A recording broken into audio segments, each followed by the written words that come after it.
Ready to go back to the first stage. We're diving deep into the Silmarillion, Tolkien's creation myth for his whole world. You want to know how he built this epic thing? And we're digging into some really cool sources. Academic articles, insights into what inspired him, the works. Yeah, it's a fascinating journey, because the Silmarillion isn't your typical fantasy. It's this whole tapestry of history and myth and even linguistics, right? Let's talk about that, the language aspect. People always mention that with Tolkien. But how do you actually weave that into making this world? It's more than just making up Elvish words, right? Tolkien understood that language. It reflects the soul of a culture, even its environment. Okay, unpack that a bit. How does where you live affect how you talk? Think about how different cultures see the sun, yeah? In sunny places, it's this powerful masculine force. But up north, colder climates, its warmth, life-giving, often seen as feminine. You know what? That never occurred to me, but it makes total sense. Tolkien, he noticed stuff like that everywhere. So when he makes Quenya, that's High Elven, he gives it a grammar where sun, it is feminine. Subtly reinforces how much the elves revere nature, the light of the two trees, those sources of life way back in Valinor. So when you read the Silmarillion and the Elvish just sounds right, it's not by accident. Exactly. He crafted those languages to reflect the cultures he was building, even their climates. But his fascination with language went even further, tied into his love for Norse mythology, which definitely influenced him. Right, like the whole epic feel, the brooding heroes. Exactly. Think of Beowulf. Fearsome monsters, those dark ancient forests. That same vibe, it's all over the Silmarillion. Tolkien even said he was deeply affected by the atmosphere of those Norse sagas. So we're seeing parallels, not just in creatures or names, but the whole mood of his world. Precisely. Fear of the unknown, the dragon and its horde, longing for a lost homeland. These themes that run through Norse myth, they found their way into Tolkien's world too. Both Beowulf and the Silmarillion even have these powerful dragons guarding treasure. Fafnir in the Norse myth, and Smaug, obviously. And they both explore how dangerous these dark, ancient forests can be, like Mirkwood, where it's easy to lose your way, literally and metaphorically. It's like he took these primal fears, these longings we all have, and made them, Tolkien. And it goes beyond Norse mythology, too. Remember Numenor, that island kingdom that sank? Oh yeah, the Atlantis parallel. Hard to miss that one. It's more than just a cool story thing. Tolkien, he was fascinated by flood myths, even had this recurring dream about this devastating waves, called it his Atlantis complex. Wow, so tapping into something really personal there. Absolutely. He saw those myths as like humanity's fear of the unknown, nature's power. But Numenor also connects to this idea you see across cultures, the men out of the sea. Men out of the sea, what's that all about? So it's this idea of culture heroes, right? Coming from across the sea, bringing knowledge, skills to a new land, like King Sheaf from English legend. They're this glimmer of hope after a catastrophe, civilization's rebuilding. So these men out of the sea, they're like symbols of resilience, a way for cultures to be like, this is where we came from after something awful happened. Right. They're like this cycle of history. Even after destruction, there's that potential to start again. And, this whole thing about myth and language, it wasn't just academic for Tolkien. It got really personal. How so? Well, some scholars even say the Silmarillion reflects his time in World War I. Oh, wow. Okay. In what way? Think about it. Tolkien saw incredible loss, destruction, the sheer scale of that war, right? This feeling that a whole world just shattered. It's like the echoes of what happens in the Silmarillion, the fall of Valerian, all that. So these ancient stories, they gave him a way to deal with stuff that was very real, very human. Yeah, exactly. And this idea of finding beauty, finding meaning, even when things are dark, it's all over his work. Like, take Arundel, that mariner sailing across the sky. What about him? Even his name has layers. Arundel comes from an Old English word, Arundel, which can mean morning star, but also, get this, John the Baptist. Hold on, John the Baptist? Like from the Bible. How Tolkien even connect those two? It's all about symbolism, right? This idea of prefiguration, I think it's called, in Christian tradition. So John the Baptist, he comes before Christ, like announcing that the true light is coming, just like the morning star comes before the dawn. Ah, okay, I see. So by naming him Arundel, Tolkien's making him like a symbol of hope, redemption. Exactly. And it's not just the name. Arundel carries a silmaril, right? A source of pure light across the sky. It's like mirroring how John the Baptist brought light to a world that was kind of dark. One of our sources, I think it was Rona Bear, she talks about how even in Christ, that Old English poem, they use Arundel for John the Baptist.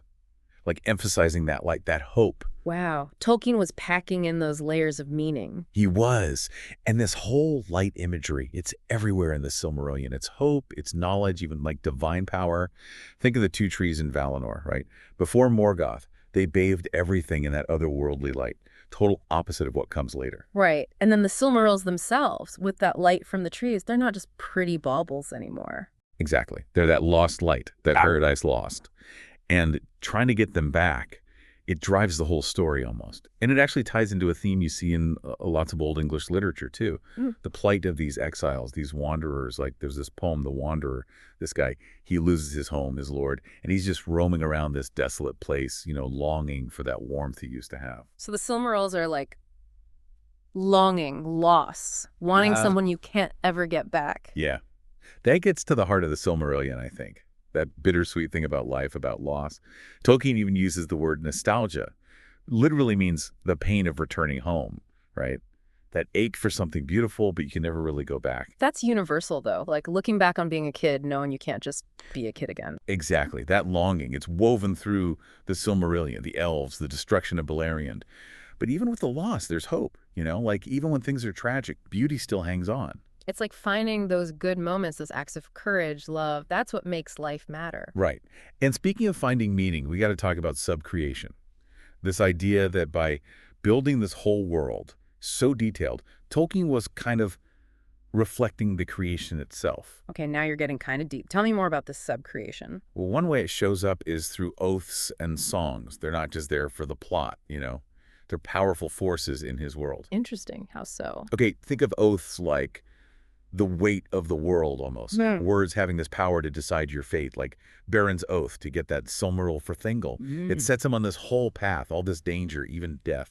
So oaths are like, binding contracts almost. You make them and you're stuck with them. Exactly. But then songs. Songs are different. They're more fluid, more about creation. Like you can make new things just by imagining them, right? Remember when Luthien sings in front of Mandos, the god of death? Oh, yeah, that's how she saves Baron, right? From like the afterlife waiting room. Yeah. Her song, it's so powerful, so full of that creation energy that even Mandos feels it.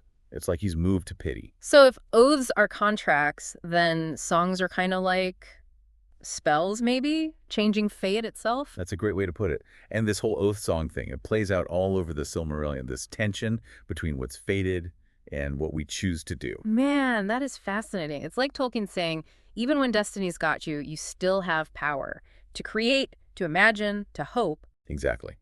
And it circles back to subcreation, right?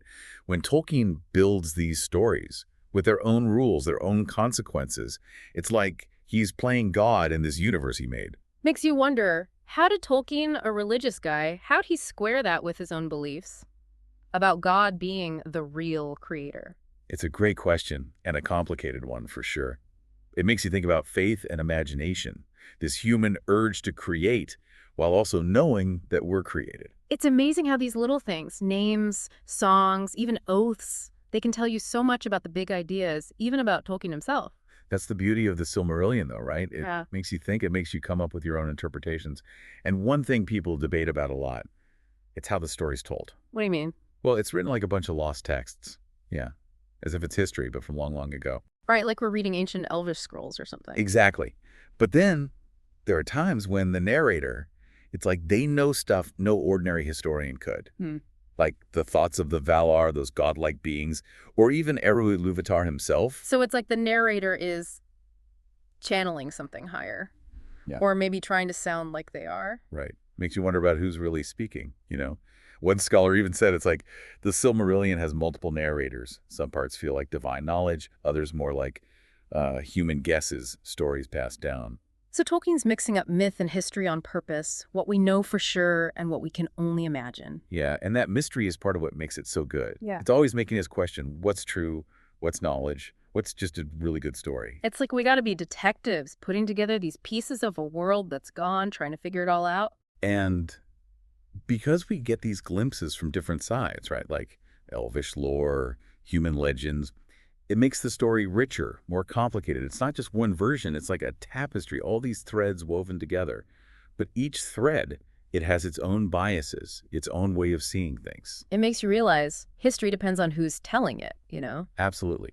And Tolkien, he dealt with that too, trying to find the truth, piecing things together, both as a scholar and as the guy writing these amazing stories. It's like he's inviting us to help create, in a way, to find our own understanding of this world he built. And that's what makes the Silmarillion so rewarding.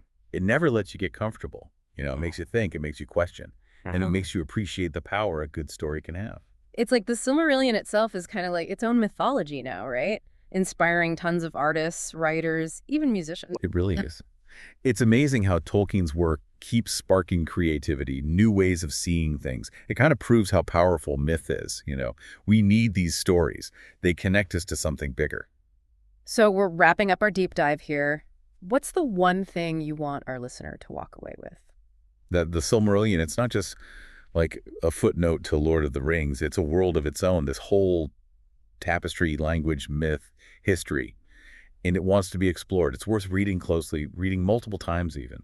You always find something new. And for all the elves and dragons and ancient gods and stuff, it's still about things we all get. Love, loss, hope.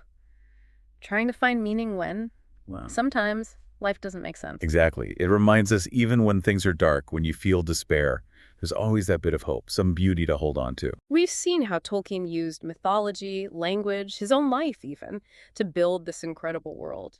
But what about you listening? Where do your experiences, your life, where does that intersect with the Silmarillion? Which characters, which themes do those hit home for you and why? Something to think about as you keep exploring Tolkien's world. Thanks for joining us for this deep dive into the Silmarillion. Until next time, keep exploring, keep asking questions, and keep diving deep.